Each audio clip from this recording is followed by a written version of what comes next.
Saint-Étienne est une ville pour laquelle j'ai beaucoup de sympathie, qui pour moi représente plein de souvenirs, mais aussi qui est plein d'avenir.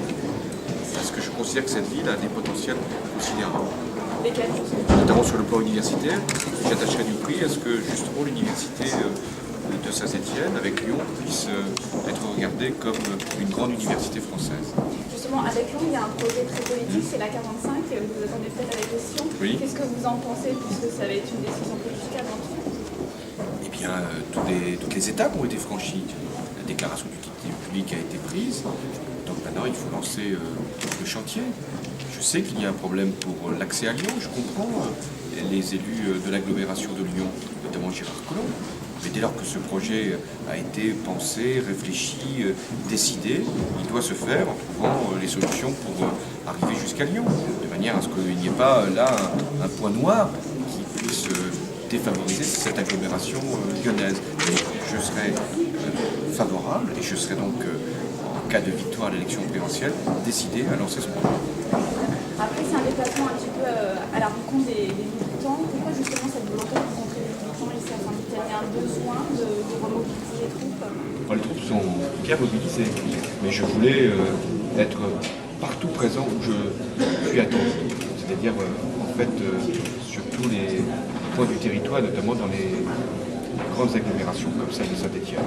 J'ai une relation proche avec Maurice Vincent, avec les élus ici. Je suis venu plusieurs fois pour des élections municipales, cantonales, et donc je devais être là. Ils m'ont soutenu dans des moments importants, je les ai soutenus dans d'autres moments, et maintenant nous allons nous soutenir tous mutuellement pour gagner l'élection présidentielle. Sur les militants, c'est la base comme du parti, c'est important d'avoir une relation particulière avec eux.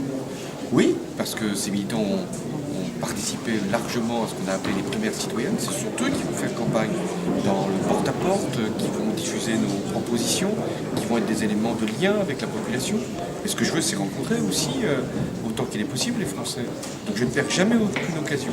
Où que je sois, je vais vers les autres pour qu'ils me disent à la fois ce qu'ils attendent de moi, ce qu'ils espèrent, ce qu'ils peuvent craindre, ça peut arriver.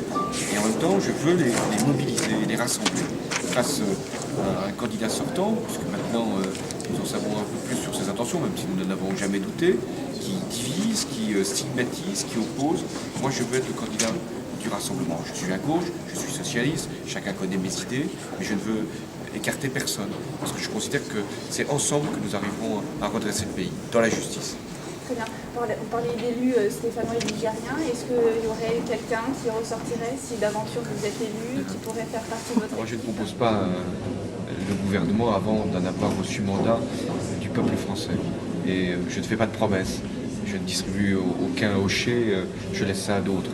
Donc je pense que ce que demandent les Français, c'est pas que l'on partage des places que nous n'avons d'ailleurs pas conquises, c'est qu'on soit capable de leur donner une meilleure place aux Français que celle qu'ils ont aujourd'hui. Il y a des bons élus nigériens ou pas? Oui, il y a des bons élus, mais je ne vais pas ici en faire la liste.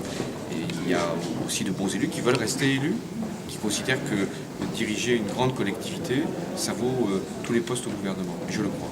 Et justement, sur le cumul des mandats, qu'est-ce que vous avez à dire justement pour les législatives qui s'approchent après la présidentielle? D'abord, gagner la présidentielle, c'est la première étape. Ensuite, il y en a une deuxième, c'est d'avoir une majorité à l'Assemblée nationale, puisque nous avons déjà à gauche une majorité au Sénat. Et ce que j'ai dit, c'est que nous ferions voter une loi sur la limitation du cumul des mandats.